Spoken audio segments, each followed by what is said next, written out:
the PDF website we had that was like all PDFs like 5 years ago. And I also am getting my master's in corporate communications now, so I've learned a lot about digital marketing. I'm excited to share with you guys today.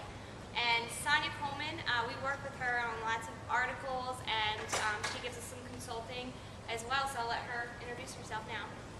Like she said, my name's Sonia, and most of you probably know me from NAD, worked there about a decade, and love the industry and the people, and excited to still be involved with it. And since then I've been working with, my husband and I have our own marketing agency, and so we do a little bit of everything, and also teach graduate level PR at Webster University. So it's a little bit about me. All right, so let's get started. So we have quite a loaded agenda for you today. We're going to cover a lot of topics, and we put handouts on the desk, so it's a lot of resources in there, more tactical things that you can look at once we're done. But first we'll give you an overview of where digital marketing is now. It's changing rapidly, as Bob said earlier today. And then we're going to talk a little bit about business objectives and just how you can relate that all back to what you're doing in digital marketing. And then we're going to simplify things a little bit for you, break things down in a framework. So whether your website's under construction or you have thousands of Twitter followers, wherever you may be, hopefully you'll get something out of this. You'll be able to take it back with you and implement once we're done. And then we're going to talk about integration, just integration between print and web a little bit, and finally measurement, because that's what everybody's bosses want to know. What kind of impact is this making on the business? And questions throughout the presentation. Please just speak up if you have a question. If you want to challenge something we're saying, we'd love for you to. And then we have the baseballs too, so we'll be throwing those out to anybody who has a story to share or a question to ask. And we have our Twitter handles down here, so if you want to tweet us, ask us questions after the event, that's great too. Alright, so first we'll start out, what is the Groundswell? What we named our presentation after. What it really is a trend that's been going on for a long time now. Forrester Research coined this term back in 2006, and it's all about how people are turning to each other online now as opposed to corporations to get the information they need to make buying decisions. It's also one of my favorite business books for any kind of social technologies that you're working on. I don't know if you guys read this, but I highly recommend it. It's back in 2008. It's on your resources. And so it's a little dated, but it's really helpful if you need just like a guide and a framework as you're going. And I really like this slide because it talks about how this trend is not just about marketing, it's all the different business functions within your organization and how you can really leverage this trend throughout your company and build a culture. Alrighty. Alright, how many of you guys feel like this sometimes? You're battling out with the technology. Things are changing so fast that it can make your head spin a bit. But the point of it is that it is changing fast, but in many cases it's changing for the better. And you can use it to make your businesses better in the long term. So just to kind of loosen things up a little bit, we're going to start out with a little poll. How many of you all are working in marketing? Okay. How about IT? All right. Management? How about all the above? All right. All right. And then how many of you guys have a smartphone, an iPad, or some other Wi-Fi enabled device? Oh my God. Okay. I have multiple too as well. All right. And how many of you have read a review online that it's changed a purchasing decision that you made? Me as well. So I just wanted to kind of point out that digital marketing is just impacting the buying decisions that people are making, and that's one of the reasons why we're going to break it down into a framework for you to take advantage of these opportunities. Alright, so this slide, it's really busy. We'll give you these slides afterwards so you can actually read it. But what it is it's trying to categorize all the different social technologies there are, and as you can see, well, you can't see actually, but Facebook is just one little logo in one category. So almost every single thing that we're doing with technology today is becoming social. So one of the categories is social CRM. So like Salesforce.com is leveraging the Groundswell trend as well. And the problem is that we start chasing all these technologies. There's new ones coming out all the time. So it's important that we start with a strategy and a strong foundation before we jump into the tools and things like that. And as we were researching this session, we talked to some manufacturers and distributors about like their perspectives. And Jason's always a great, Jason Archibald from Border States over here, raise your hand. He's always great. I always like to call him up because he has great insights to what we're doing. And one of the things he said I thought was hilarious, like it's an oxymoron, digital strategies, because things are changing. So, but he also said, you know what, if we don't do something about it and we don't start jumping in and getting our feet wet, then we're going to let the competition get ahead of us. So we do need to take action. And then, as Andrew White said earlier, our brand is being shaped by the girl on Facebook more than it is by our marketing corporation and by me. So it's really important that we jump in and join the conversations online because our brand's being shaped by them. All right, so back in January, I did a social media presentation for the NAD Manufacturers Council, and we did a little poll with them. And I thought it was interesting. About 50% of them were using social technologies and digital marketing tools. And out of those 50%, only 50% of those had a strategy or claimed to have a strategy in place. So that's kind of where a lot of us are. We know we need to do something, but it's like, where do we start and how can we do this right? So we don't start with the technologies.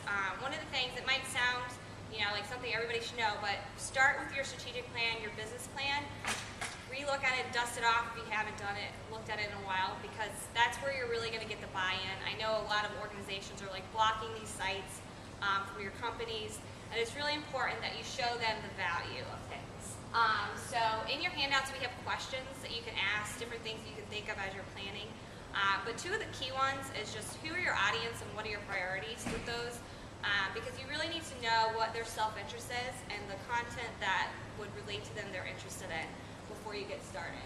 And then also look at your competitors, see what they're doing, what you like, what you don't like, and then outside of the industry, what are some companies that you strive to be like, so that you can implement some of the things that they're doing.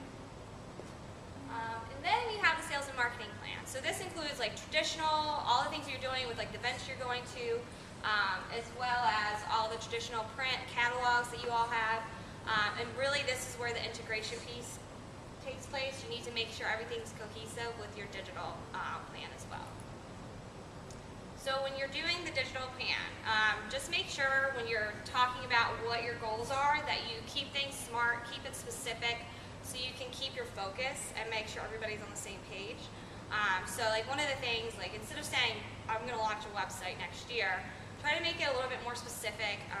Like when we're doing it, we say, we're going to redesign a website to relate to our contractor customers and to drive them to our website more often, or increase their visits from 5 to 30%. So just try to be specific and get everybody on board as to what your goal is and what impact you want to make. So how many of you guys can relate to this a little bit? I know a lot of people are dealing with the legal aspects, and that you have to deal with a lot of red tape within your companies to do anything new and exciting. People are going to be resistant to change. It's just their nature. And especially if they don't see the value or they're not as involved in it. So, but the bottom line is, planning's great. We gave you a lot of great tools to plan. You can plan forever, but the rest of the world is moving forward. So we want to make sure you jump in there and get your feet wet. All right, so now to the core of what we're going to be talking about, the framework. Sonia's going to go over ways that you can start building your presence online. As I tell my fiance, you have to listen before you start talking, so that's what she's going to be going over.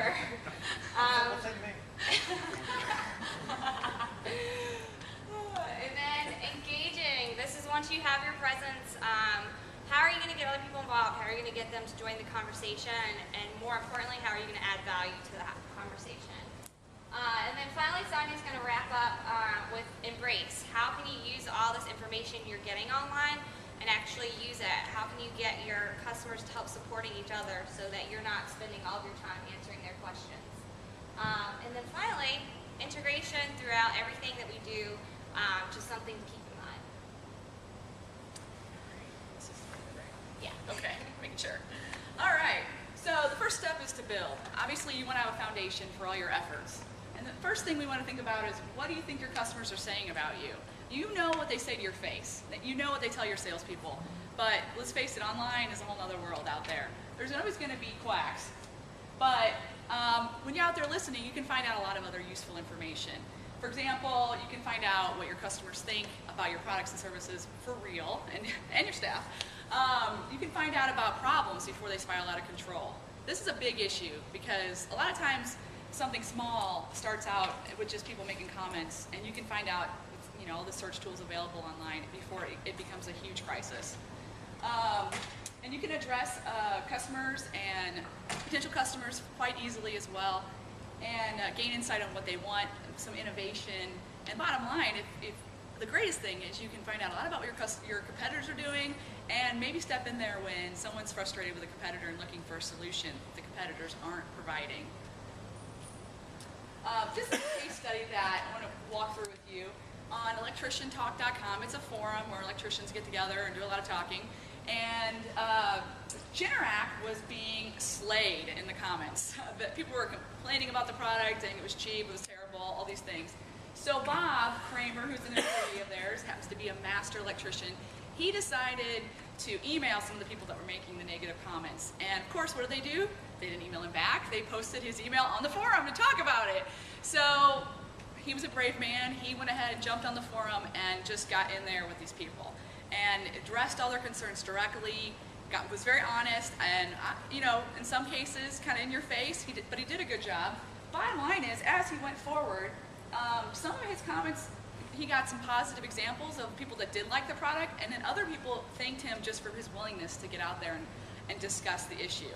So, bottom line, at the end of this, as you can see the highlighted post there, of all the different posts in this section, they had 211 comments and over 15,000 views on this particular thread, way more than anything else even came close to. And so you say, what is the good of that? And what do you guys think about that? Is that the right way to approach it? Do you just let people talk bad, or do you jump in there and interact with them? Baseball. Have you guys had any experiences like that? Well, you gotta jump in. All right, I'm really bad at throwing. You also have to be careful that when you do jump in, you make sure you identify yourself as a person of the company, or you can get real legal problems. Okay. Or be the right person to jump in. Because sometimes you may not have that knowledge. You know the company or part of the company, but you may want to pull somebody else in that can answer the questions. And I think it helped that Bob had a lot of credibility because he was a master electrician himself. So he knew, he could talk the lingo, he knew how to respond to their particular issues, and he also did a really good job clarifying what the problems were, and in some cases kind of made the people look a little foolish when they were making statements and didn't really have anything to back it up. So, anyway. Randy was going to say something. Oh, sorry? Well, you definitely jump back in there and talk to them and provide information. Because like you say, they're operating on bad information. Yeah. How do you find this stuff out? How do you find that somebody's even posting it? Well, that's coming up, actually. Page 2. A few more seconds. So this is an example of some companies that are not listening. And, well, look at this. If they're listening, they're not responding. And Microsoft and Intuit both. Intuit makes QuickBooks. They're notorious for not responding what people's concerns are or fixing their products when they're broken. And as a result, as you can see, people go to the internet and they spew all their issues out there. Everybody knows, if you know anything about those companies, that's something that people are always doing. And what I always do before I start working with a new client, before I buy a product, I always Google whatever that is plus sucks. Always. Because I want to see what people have to say about it, what's wrong with it. And it's really insightful too. If I'm taking on a new client, I want to see if they've already got a bad reputation or what's going on. So don't do that right now with your company, but it is useful to see what people are saying about companies. And just another point is about products being published incorrectly as well. And I know a lot of manufacturers, this has been a big impetus for them to focus on their product data because they're seeing it published everywhere incorrectly. So they're working on getting that back in line so they can control that information, because it does affect their brand whenever information is misrepresented online. And this is from Dawn, who we talked to about that. And this is another, these are some of the websites that manufacturer products might show up incorrectly. They're just some popular products out there, websites out there, in addition to, of course, authorized distributors. These are some of the monitoring tools. We've given you guys a ton of stuff in the handout too. We didn't want to get into all the details on the tech side because, like I said, 6 months from now, I could be talking about totally different tools. Things keep changing. But these are some of the best tools out there that are free. Google Alerts, and it's just google.com/alerts. You can set up keywords phrases on anything. It will search the entire internet every day and send you an email or send you an RSS feed that you can monitor. So I have like 30 of these set up. Every client I work with, including every possible thing that has to do with me, I have pulling out so that if something comes up, I know immediately. And obviously if you have a name like John Smith, you might have a little bit of a problem because there's going to be lots of things coming out about John Smith, but you know, it's a useful tool. Search.twitter.com. It's real-time conversations. I did Generac just to show, again, to follow up with that same company, what people are talking about it. And this is real-time conversations. You can see what people are having to do and say, and what they're, even if they're misrepresenting what you're doing too. It's just good to know. Hootsuite is a great tool as well. It's free and pro, and what I love about it is you can monitor multiple social networks at one time, and you can also schedule your posts. So those of us who do this for a job, and you have so many things to keep track of, it lets you really take care of that. And you can see here, this is just my Twitter, and you can pick different, what they call streams to look at, and so you can make the same post on Twitter and Facebook and LinkedIn or whatever different things you're trying to accomplish there. We use that. It's a lot faster than trying to make individual posts. Yeah, it's a great tool, and then it has pro aspects too, where you can have multiple people and take it more to enterprise level. And then RSS readers, a lot of people aren't really taking advantage of this, even with their own websites. You can monitor hundreds and hundreds of websites, pulling them into your RSS reader, and then you can search that content as well. So, especially within your industry, you can be searching different news feeds, and a lot of companies have RSS feeds as well that you can subscribe to. And a Google Reader is one of the best ones out there. Again, free and a great tool. It's also great if you want to search deals or Craigslist or something like that.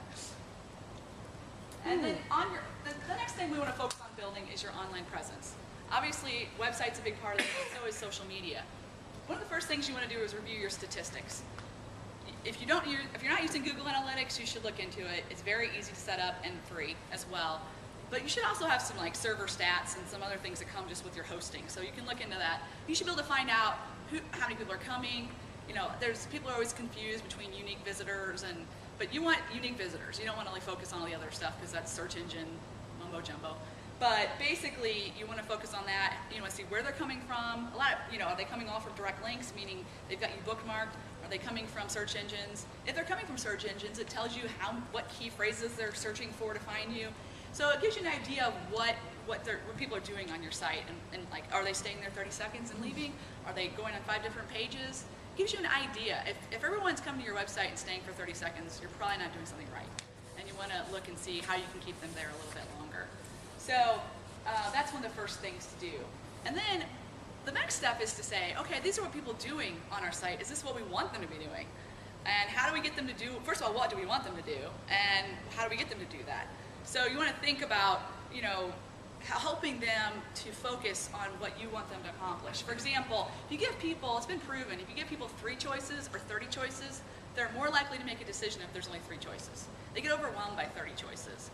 So think about that. I mean, especially when you have tons of products, how can you help keep that from being overwhelming and focus that for them so they can make decisions and focus that point? Is that why on a lot of shopping sites you'll have one thing and they'll say other people who bought this also bought, and only give you 2 or 3 items? Yes. Okay. Yeah. They'll make recommendations, or they'll say most popular. I don't know how many, when you guys go into a restaurant, they have like our staff's favorite picks of food. I almost always pick something off of that because I'm like, well, that's already been narrowed down for me. And I think a lot of people, they go on a website, and some websites just everything shouts at you. You're like, oh, what do I do? So you want to tell people by the size of things and just visually what you want them to do, so they don't just you want to help them focus and not be overwhelmed. And the bottom line is, as you look at, you want to think about what you want versus what your users want. What do they want from you? Are they going to come to you for expert advice? Are they looking for just you to tell them what products they should buy? I mean, are they looking for industry news? What are they looking for when they come to you? And how can you do what you want, which is, obviously you want to sell products and you want to build a better relationship, but also mesh it with what they want to achieve your goals overall. Our lovely friend SEO. I laugh about this because this is like the Atkins diet of the digital world right now. It's so trendy and hot, and everybody's talking about it, and everybody wants to spend money on it and they don't even know what it is. So it's search engine optimization is basically obviously where you do things to your website to make it higher in the organic search rankings on like Google, for example. And there's Bing and some other ones, but with Google, it's what really matters. And it's really there's not a magic formula. You can't push a button and pay some company money and suddenly you're going to be #1 on Google. It just doesn't work that way. But there are a lot of things you can do, and it is important to do those. But it's kind of like if you have a good website, Google knows it, and you're going to rank up higher. And what does a good website mean? It means it's updated frequently. It means there's people linking to it, and it means that it's not full of junk. It's got real keywords that relate to what people are searching for. So just to give you a few pointers, and I'll go through this real quickly. Right up there where you see the box highlighted around Ideas e-commerce forum, that's a page title. Every single page has a page title. That can be customized specifically to whatever the content is on the page, but also can have keywords in it. So, and that's what it's a huge thing on Google looks at, and it's very important. So you can basically make sure that you take advantage of that. That's one of the best things you can do. You can also, the incoming links thing is one of the reasons Google uses it, because you can't do it. Other people have to do it for you. So you have to get people to link to you. The more people that link to your website, the more Google says, this is a real website that people really think is valid. And social media does help with that. But ultimately, you have to kind of get out there and interact with other people and get them to be linking. And that's why having valuable content that people want to link to will help your website. Having your pages load quickly. This is a new thing this last year or two that Google's implemented. If you got huge images or big flash files or anything really fat that takes a long time to load, you get downgraded on Google. Again, most of the things on here, again, might change in 6 months. Google keeps changing it because they don't want the people that are trying to cheat the system to keep winning out on it. So things like, you've probably heard of meta tags and all these different other things. Those things have gotten to be less important because everyone started kind of cheating with them.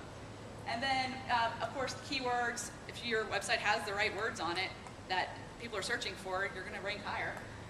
Easy to read URLs. If your URLs are like database gobbledygook with XYZ equals 251, it's not going to do real well. But if it's like products / electrical / conduit, that's easy. It's English, and that's what the search engine's like.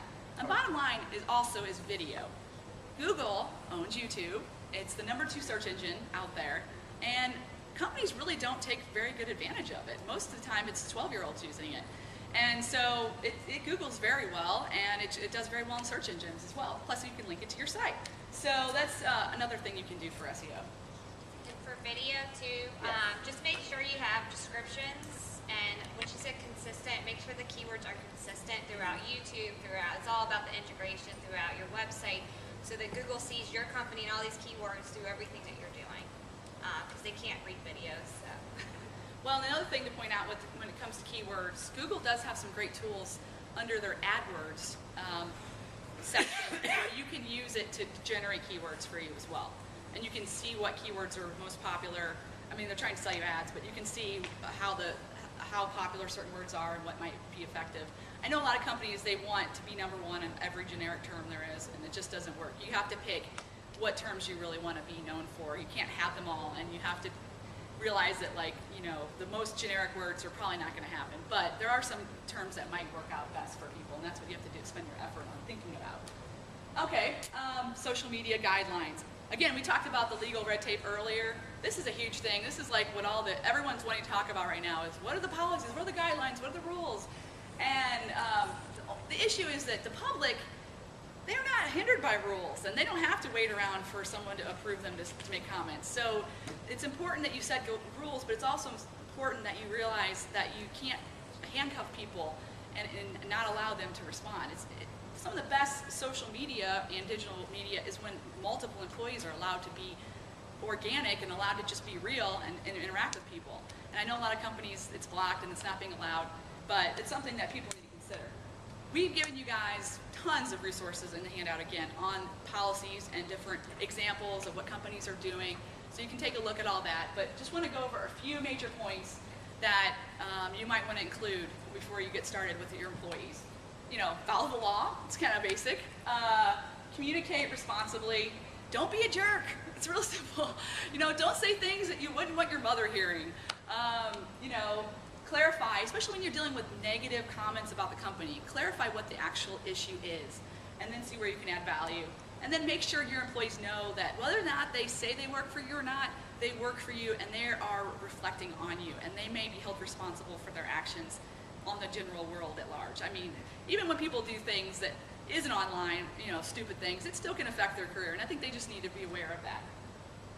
And then also, you know, don't speak for the company if you're not authorized, you know, something like that.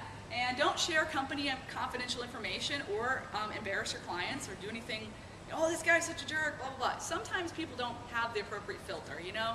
Just like you have to tell them they can't wear shorty shorts, you may need to say, hey, you cannot say these things. But for the most part, people generally have good sense most of the time, unless they accidentally, like I don't know if you guys were familiar with, in Detroit, I think it was Chrysler. They had a guy that was running their social media, and he accidentally posted on the Chrysler corporate Twitter feed instead of his personal feed a very unpleasant comment about traffic with multiple F words, and got fired. He got his whole entire company fired. But you know, just let people know that. Be aware of that. And the bottom line is, if you are caught up in red tape and you don't know what to do one thing: reserve your spot. Get out there on those different mediums and set up your profiles, protect your company name, get something started. You don't have to actually do anything yet, just get your spot reserved. Because, like, for example, Facebook has a custom URL for your Facebook page. Well, there's only so many, and a lot of companies have the same type of names. So you want to make sure you get that custom URL before someone else gets it. And to get it, you have to have 25 fans on Facebook. So those are some things. And then, of course, link it back to your website, because every link going to your website helps with your search engine optimization.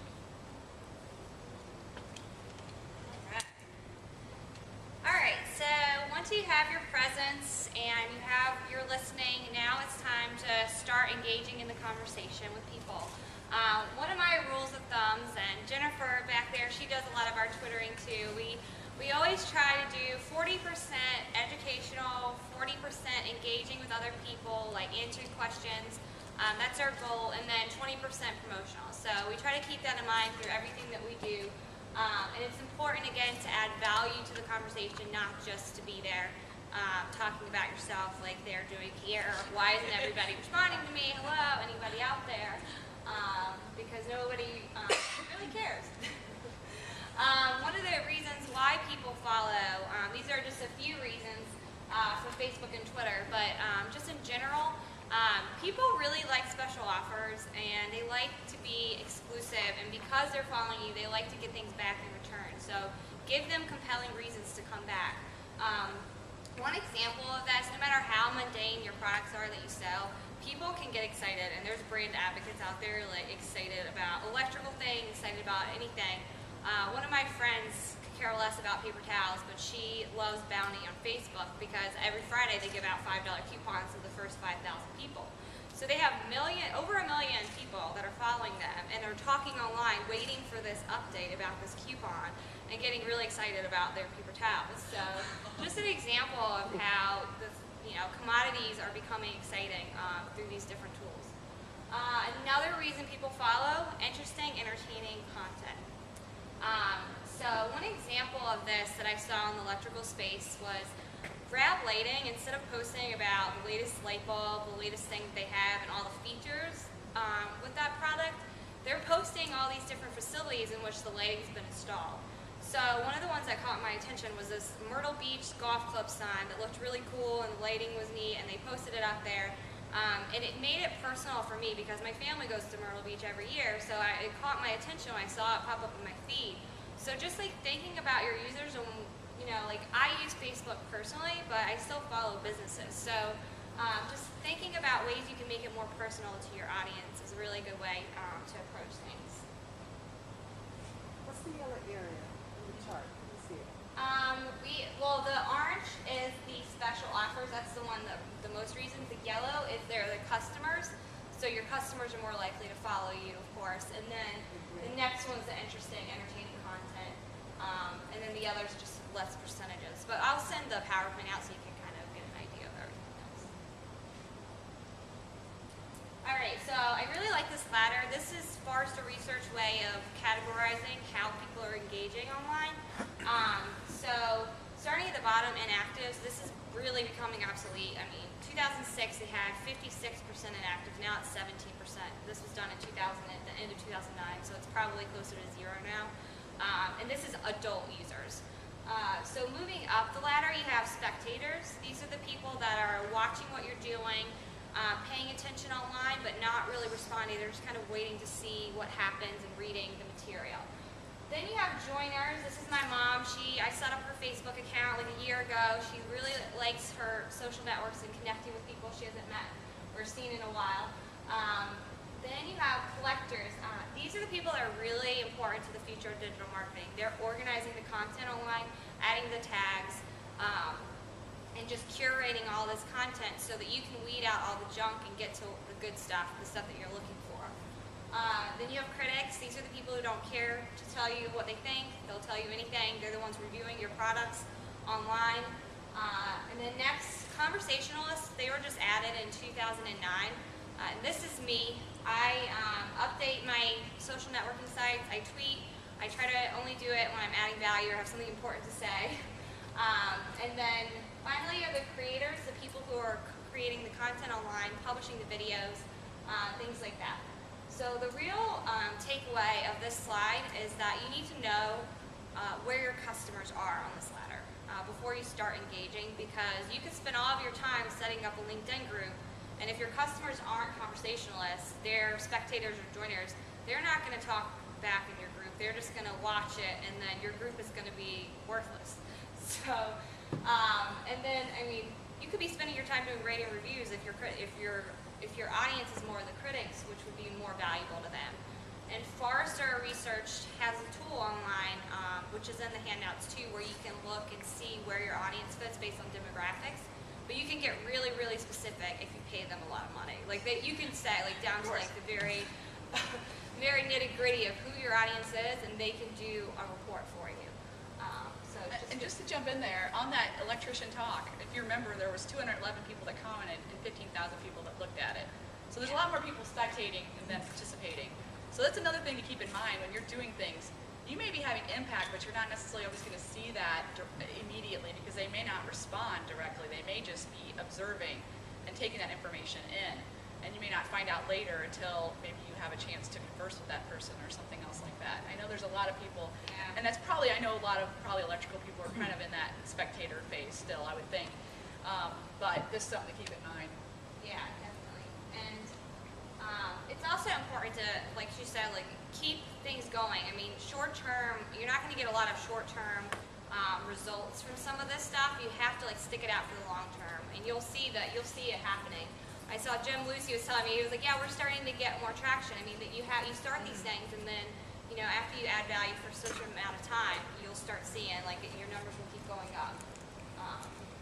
All right, so back to the conversation prism, all the categories of things. I broke it down to simplify. I did some research on the electrical industry, and these are the 4 categories that a lot of your customers and our audiences are active in.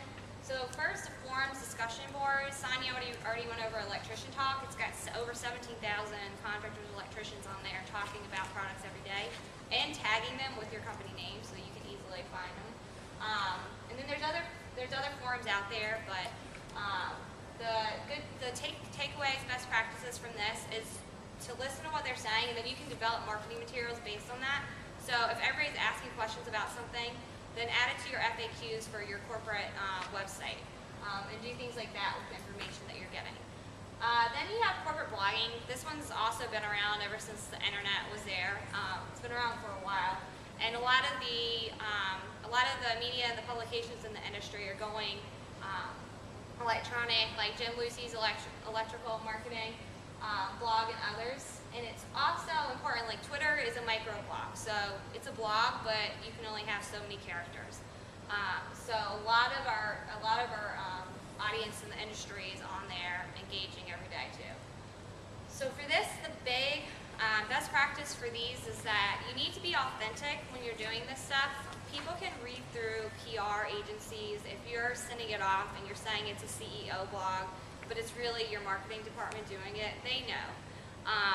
they know the voice. It's important to keep that consistent voice. So if you're doing a CEO blog or you're doing a blog with somebody from your company that's the same person that's updating it, they say who they are and they are who they are, saying that they are.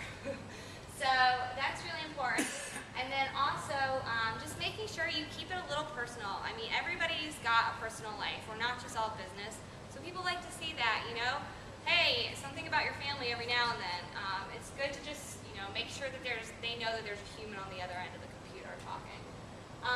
Also, sometimes people forget when you're blogging or you're doing articles to always link to other sites so that you can show people that you're listening to others. A lot of people just blog about themselves or blog about topics they think are important, but make sure you're linking. A good rule of thumb, don't post something if you don't have like 5 links to something else in there. And then also you can create blog roles. So if you're blogging about master data management, have a blog role or something that says more resources that you can look at, more blogs on this topic, so people can get different perspectives, not just yours. And respond to your comments. Yeah, Good comments. the comments, making sure that you ask questions at the end of everything you're doing, because people don't comment unless they have something to comment on. I know that sounds kind of silly, but if you don't ask questions, you probably won't get comments. And then making sure you have a variety of posts, like you're a thought leader, so you're developing your own content, but you're also listening to the trends, so you're responding to other people. So it needs to be a mix of those. Then social business networking.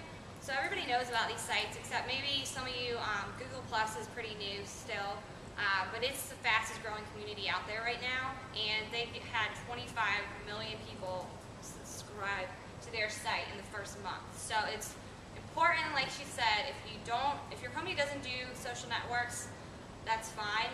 Go and get your presence on Google Plus now.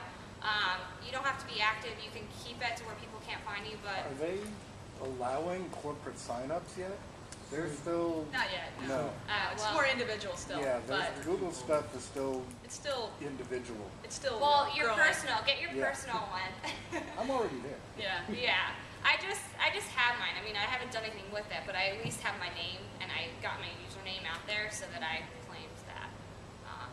And then another thing with Google Plus, which Facebook is now jumping on board with, is they have the circles, so you can create groups of people. So just like your email marketing, you segment all of your different groups, so you're not blasting out mass messages to everybody. You got to keep it relevant. So you can have personal groups now of all your different friends, and trust me, Google Plus will be in businesses soon enough. So segment your audiences that way. And Facebook, I think, just launched something similar to that, to where you can group people and then say when you're doing an update, you can only send it to certain groups. All right.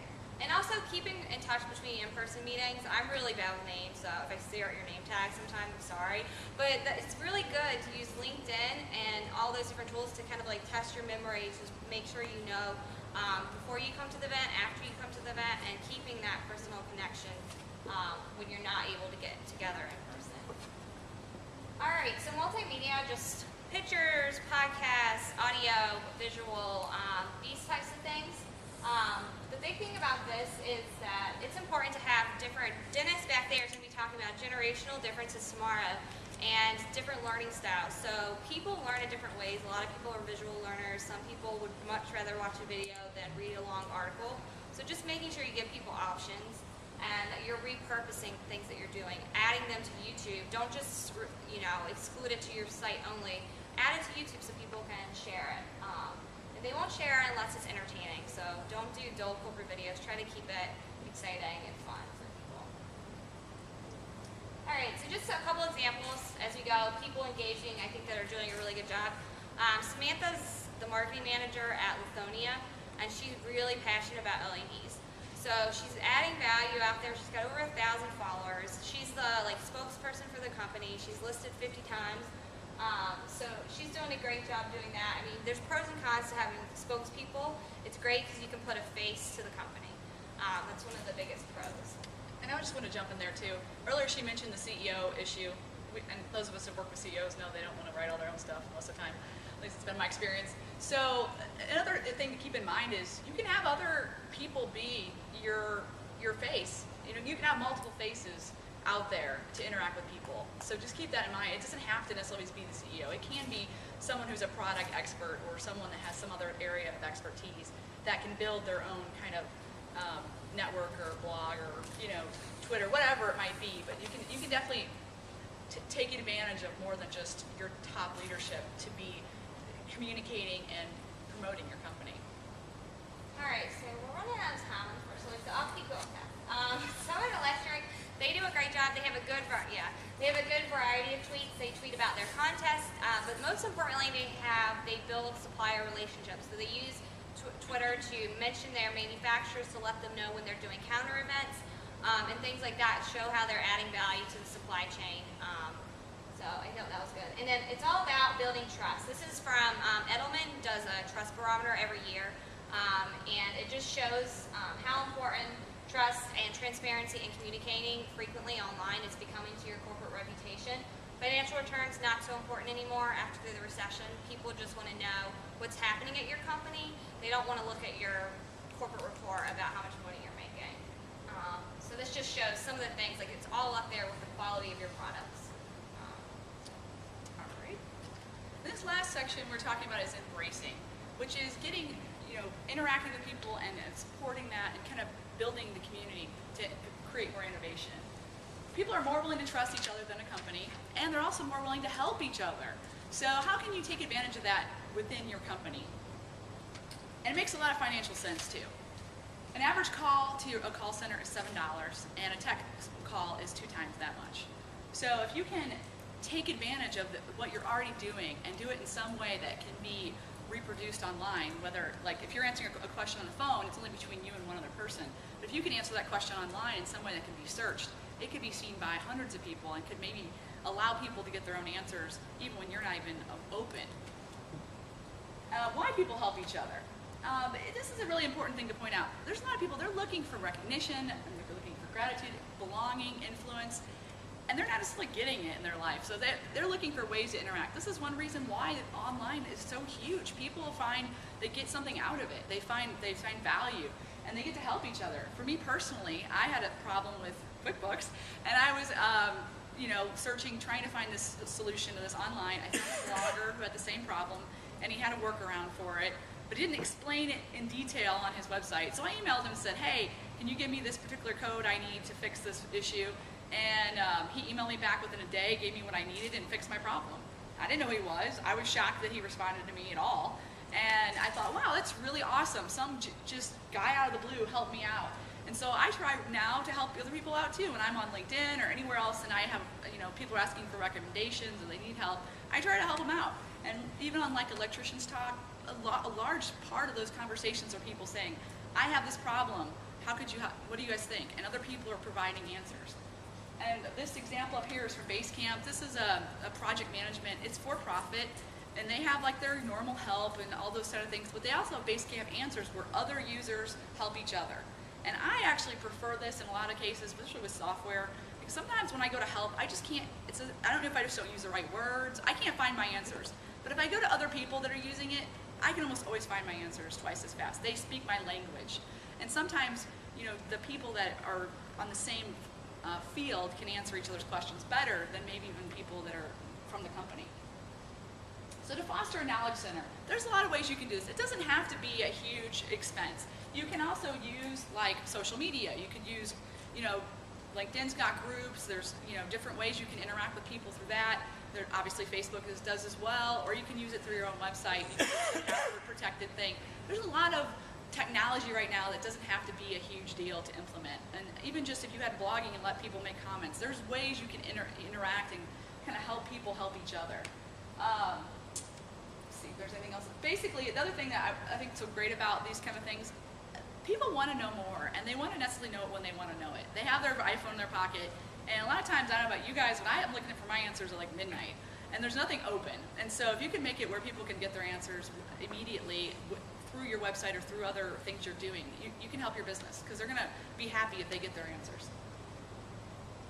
And also, just think about this. Distributors, 79% of contractors rely on distributors to advise them on products. And 54% of distributors lose sales because they don't necessarily know all the information about a product or haven't gotten it from a manufacturer. how can you use your digital efforts to put more value into your advisory role as a distributor or get your information out more effectively as a manufacturer? Anybody want to have a comment about that? Think about it. This is crowdsourcing. Of course, you've heard about that as well. That's where you're using people's ideas for innovation. And GE is one example here. They do the Eco-Imagination Challenge, where yeah, where they basically are getting people together to create great ideas. And obviously, this is a big budget thing. They got venture capitalists and big name people involved. But you could do this on a smaller scale as well, as some of these other companies have done. And basically, they got 70,000 people to go to this website and over 800 ideas, and got some really great ideas. They pick winners, and I'm sure they make some money off of this eventually. So these are some things you can do. The other two examples were of different companies asking for feedback and getting tons of feedback on their products and ways that they can improve their products. Big point though also on that is when you do ask for feedback, it is important to respond to the feedback and show that you're using it, and it's just not sitting out there languishing. All right, so we're running out of time, so we'll just go through this quickly. But integration is a big thing. I think Loviston did a great job with this. They were advertising their social media efforts in TED Magazine. So the big thing here is just seamless connectivity between all of your different activities that you're doing, between print and digital. So they had a QR code where you could use your smartphone, go straight to their landing page, which talk to you about all the value they're adding through Facebook and their Q&As and their shopping, their e-commerce sites. Then once you go to the landing page, you can click straight through, go straight to Facebook. And then once you're on Facebook, not only are they integrating their print and digital, they're integrating their web and digital too. So they have Facebook, or they have a YouTube tab on their Facebook. So that you don't have to go to YouTube, you can stay in one place if you want, or you can go to YouTube to get more features, more videos. But I think some people forget about this, and this is really important for all the manufacturers and distributors who have multiple divisions. If you have multiple brands on Facebook, just making sure that it's all cohesive, integrated experience online. All right, finally wrapping up. Measurement is important, obviously. We want to know what kind of impact we're having when we're doing this stuff. So the big thing here is when you're measuring, make sure it's not just one-dimensional. Don't just measure your website visitors and your Twitter followers, because that could be meaningless if they're not the right people. You want to reach the right eyeballs, not all the eyeballs. So exposure, that's all about how much you're getting talked about, like the quantity of posts, things like that. Engagement, how many people are sharing the content across, and then also talking about it. And then influence, okay, so it doesn't matter if somebody's sharing it, if they have 2 Twitter followers and nobody knows who the heck they are. But if the CEO of a distributor company is sharing it with all of his hundreds of followers who really respect them, then that's when it becomes something, that's influential. And then finally, all this is leading back to what we all want at the end of the day is for people to take action, whether it's subscribing to newsletters or it's buying a product. It's important to track how all of this is leading to that, which is what you can do through Google Analytics and tools like that. And I really like this little digital footprint index. It just kind of gives you a reminder, easy way to remember all the different things you need to track as you're measuring.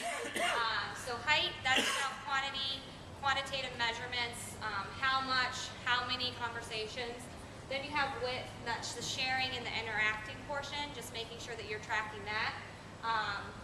And then finally you have depth, which is, Andrew kind of touched on this today too, how you can measure sentiment. So if somebody's commenting, are they commenting positively, or is it negative, is it neutral? You need to kind of know, and there's a lot of tools out there where you can track that too, through like Radiance6 and other things out there. So. All right, in conclusion, again, don't be overwhelmed by the tools. Think about it like this is just new tools and new opportunities for you to create a culture of engagement. Better ways to reach your customers, cheaper ways to reach your customers than maybe you ever have been able to before.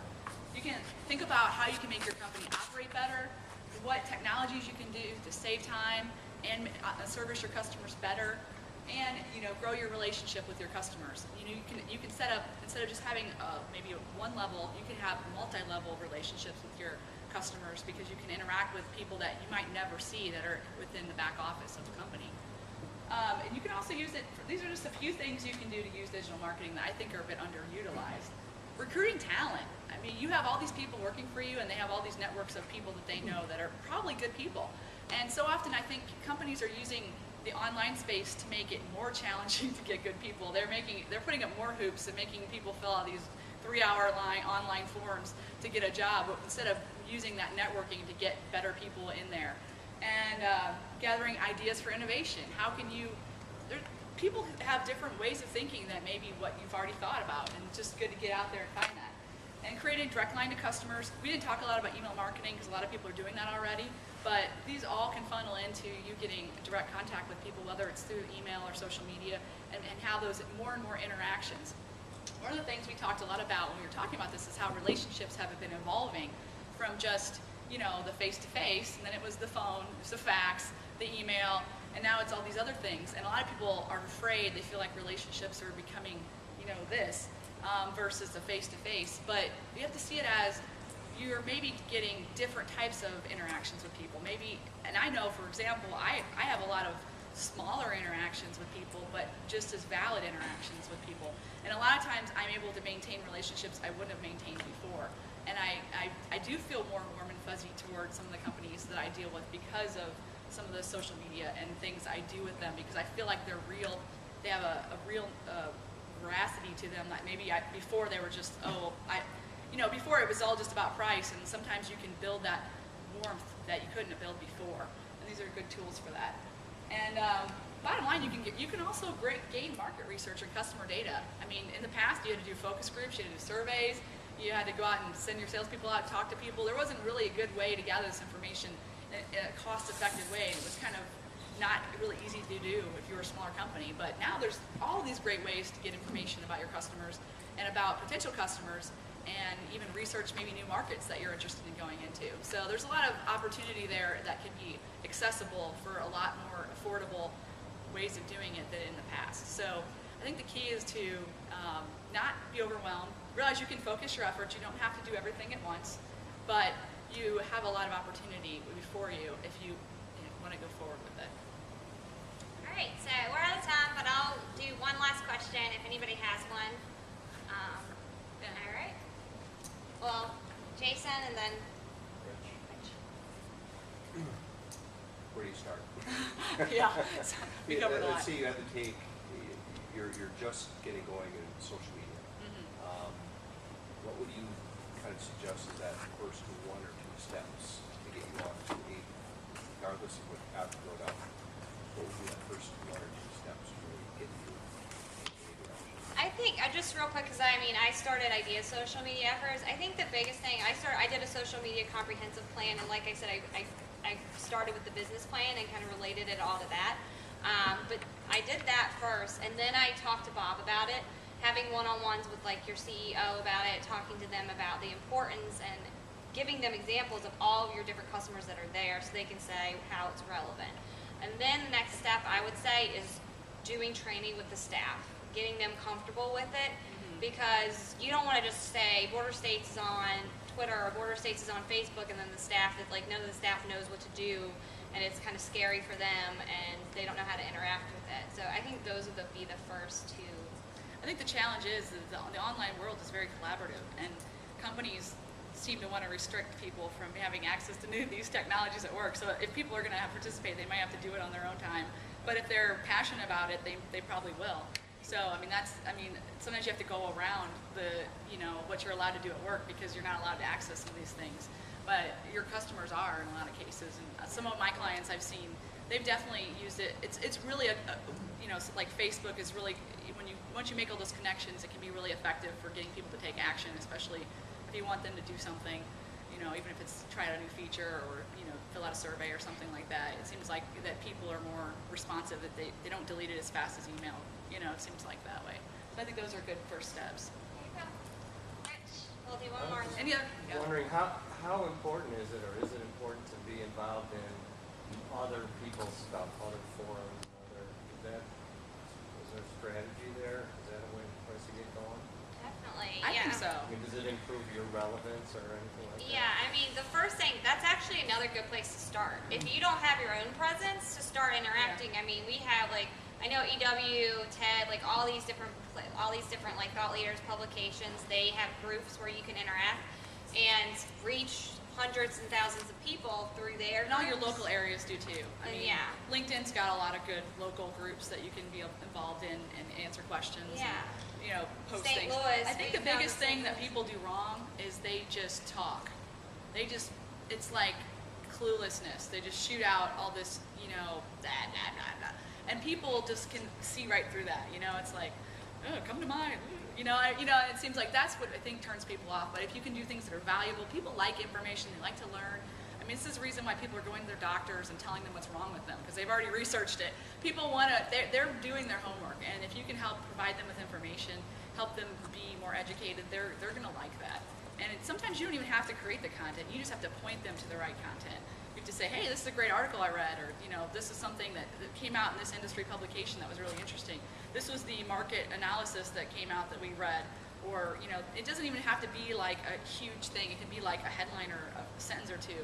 And that's kind of, the nice thing about Twitter is it's short, and it does make you concisely think about what you want to communicate.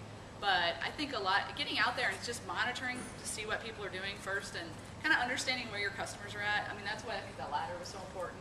Yeah. Is that, you know, your customers are kind of all over the place probably right now, but, and I can't stress this enough, I really believe that it's going to be a drastic shift. It'll go from people not caring at all to people being very involved. And I don't know if that's an age thing or a technology thing. It's probably both. I mean, as people get the technology in their hand, they can respond to things immediately. They're going to be more active.